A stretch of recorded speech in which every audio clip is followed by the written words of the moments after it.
What's good? It's Woog. We have a super welterweight title fight that does not involve former undisputed champion Jermell Charlo. I'm talking about Tszyu, 23 wins and 0 losses, defending his WBO 154-pound title against Brian Mendoza, 22 wins and 2 losses. This is the first title defense of Tszyu's now elevated status as WBO 154-pound champion. And Jermell Charlo, he was undisputed. They actually had a date. They being Jermell Charlo and Tszyu were scheduled to fight. Jermell Charlo broke his hand sparring, had a long recovery, and ended up getting an opportunity to fight Canelo Alvarez. Now, we know how that went, but in the meantime, while Jermell Charlo was recovering from that hand injury, instead of waiting his turn to get a fight against Jermell Charlo, Tszyu went right to work. He fought Tony Harrison, he fought Carlos Ocampo, and now he's about to fight Brian Mendoza. So this will be Tszyu's third fight in 2023. And it's kind of crazy because when I was watching Tszyu, I would set my alarm like super early in the morning. The fights were taking place in Australia, and I would see him just terrorize like either these former champs or former contenders. I'm talking about guys like Jeff Horn, brutalized him, knocked him out in the 8th round. Dennis Hogan knocked him out in the 5th round. Michael Zarafa at a certain point was about to get his. I mean, I don't know that, but that was my guess. And he knocked Steve Spark out in the 3rd round. Like, that is a win that I think is aging pretty well.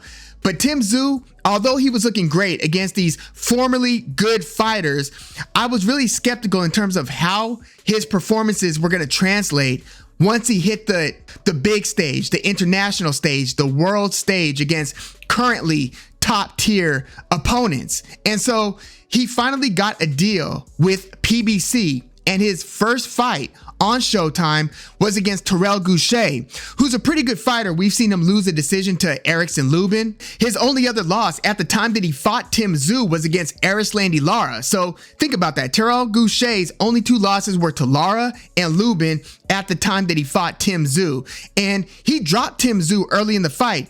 Tszyu ended up walking him down and winning a pretty wide unanimous decision. So Tszyu looked good, but it still kind of triggered some skeptics in terms of how he got knocked down early in the fight. And people were thinking, okay, so if he, relatively struggled, against Terrell Gausha, what was this going to mean when he fought the other very good 154-pounders on PBC? Well, we found that out pretty quickly in his next fight. That was a year later. And again, the reason why there was that year of inactivity was because he was supposed to fight undisputed champion Jermell Charlo, but he ended up fighting Tony Harrison, a former champion who before Canelo was the only person to have beaten Jermell Charlo. And going into this fight, there were a lot of people who thought that Tony Harrison, because of his height, because of his jab, because of his boxing ability, because of his experience, that he was going to give Tszyu a lot of problems, and this was going to be a true test as to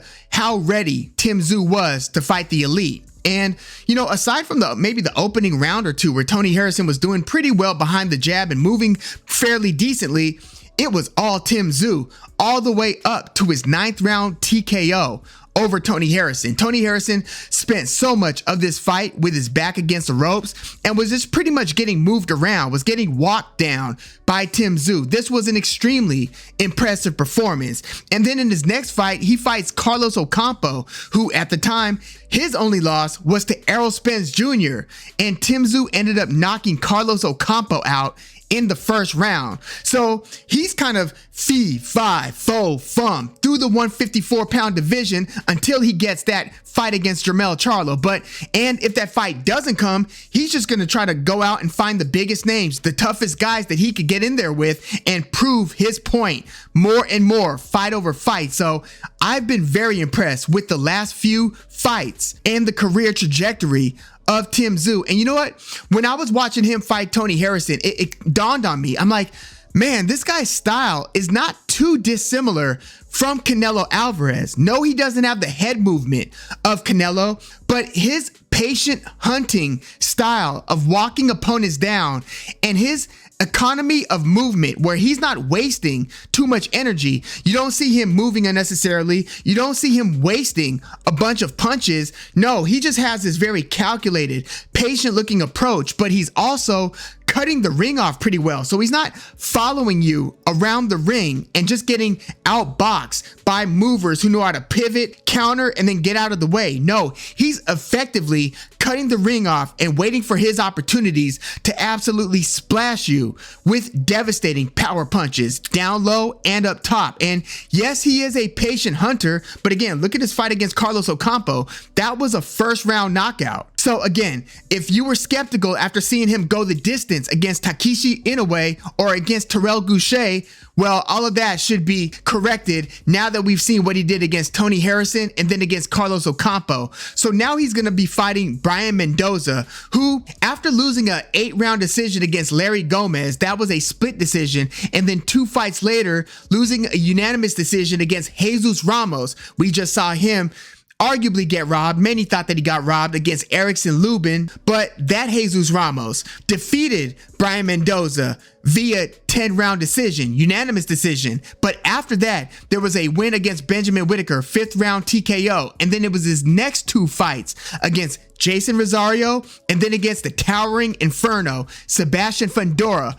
Both resulted in knockouts, shocking knockouts. In fact, that fight against Sebastian Fundora, as it stands, that's one of the biggest upsets of the year, and that's one of the best knockouts of the year. So this has been a hell of a last 2 fights for Brian Mendoza, but as I'm sizing up Tszyu versus Brian Mendoza, I'm looking at what worked for Brian Mendoza to give him that success in the last couple of fights. So if we look at Sebastian Fundora, who is very different from Tszyu. Tszyu's a short fighter. He's about 5'8". Although he's listed at 5'9", he's a shorter fighter. He's got a 70.5-inch reach. Sebastian Fundora is 6'5". He's a physical anomaly. So it's almost irrelevant as to what gave Brian Mendoza's success against Fundora, but just from a stylistic standpoint, to really kind of gauge what kind of a fighter Brian Mendoza is, he had the reputation of being somebody who's willing to mix it up a lot earlier in his career.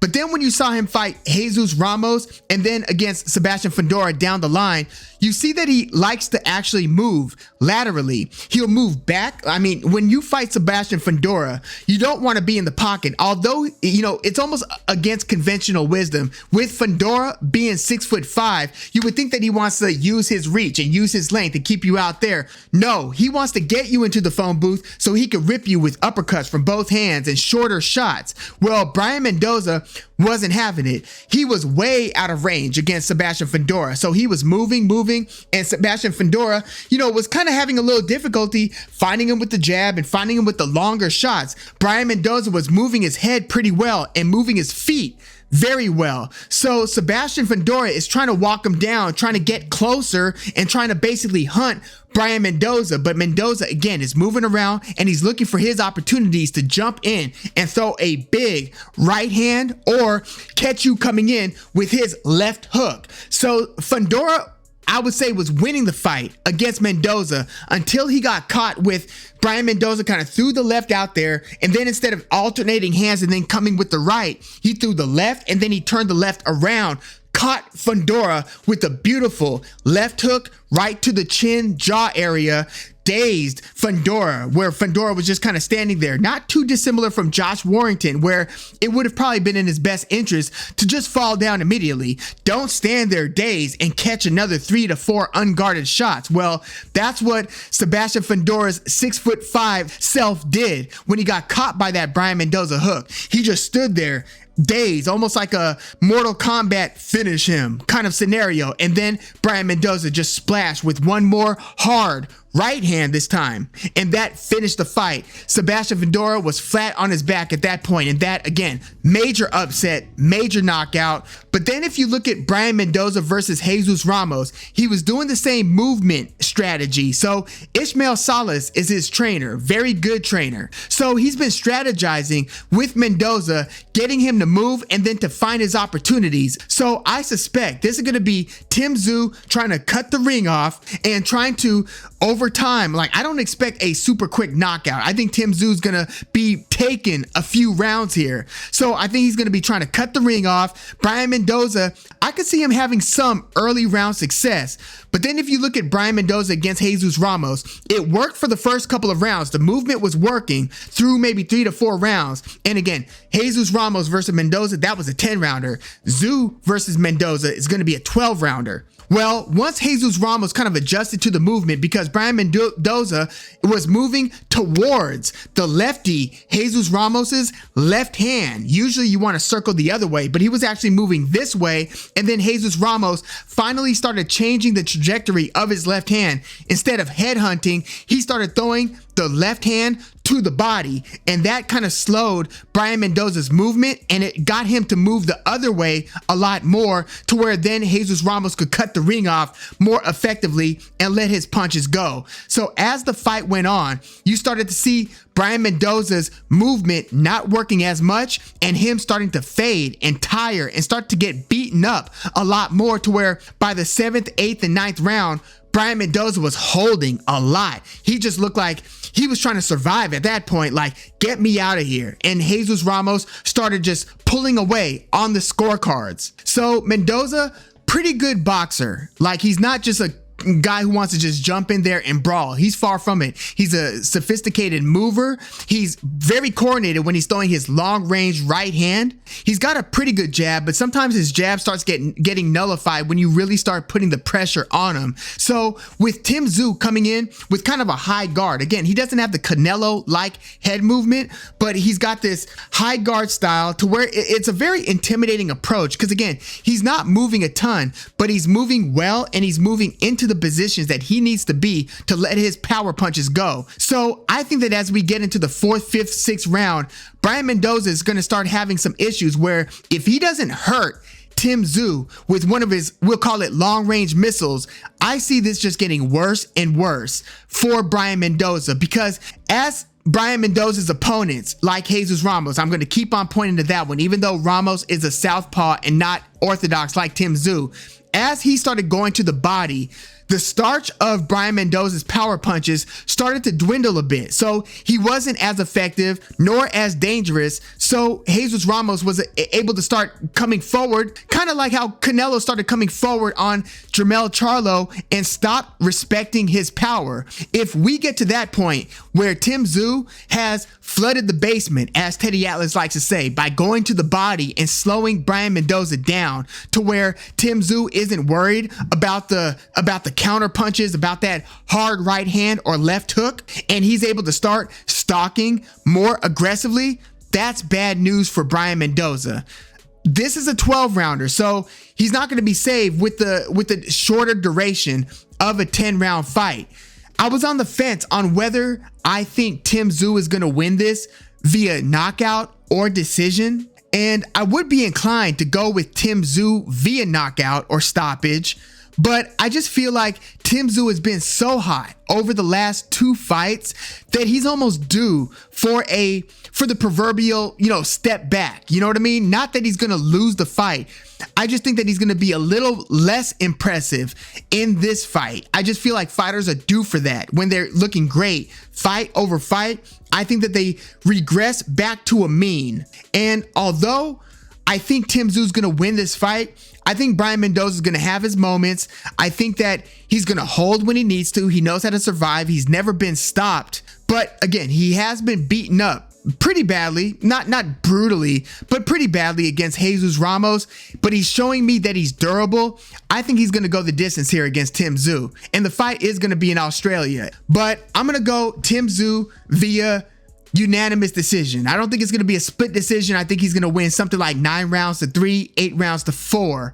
But I think Brian Mendoza is going to survive the onslaughts, and he's going to go the distance. If Tim Tszyu stops Brian Mendoza, that will mean that in succession, 3 fights, he would have stopped Tony Harrison, Carlos Ocampo, and Brian Mendoza, who again is coming off 2 very good wins himself, Jason Rosario and Sebastian Fundora. So Mendoza is deserving of this title shot. I just think that he's gonna fall short on this one, and Tim Tszyu gonna win via unanimous decision, retaining his WBO 154-pound title. And the question then is, Does Jermell Charlo, who just got assigned a mandatory by the IBF, does Jermell Charlo satisfy that mandatory?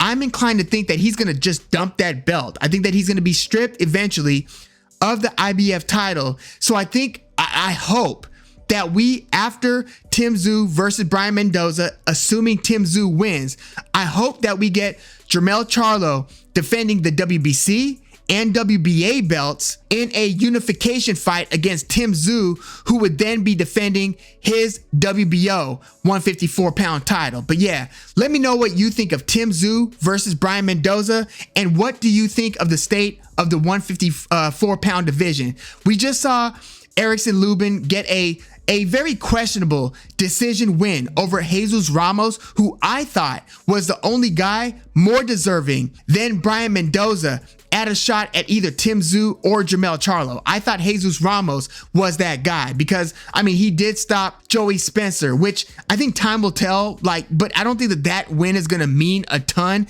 depending on how Joey Spencer's career plays out from here. But Jesus Ramos did beat Brian Mendoza, and he's got wins over Vladimir Hernandez and Luke Santamaria. So up until this loss against Erickson Lubin, I thought Jesus Ramos was that guy. He's young. I'm sure he's going to get another shot soon. But yeah, let me know, depending on who wins this upcoming Tszyu versus Jesus Ramos fight, how you want to see the future fights at 154 play out. I tend to think that Jermell Charlo will fight at 154 in his next fight. I don't think it's going to be a fight at 160.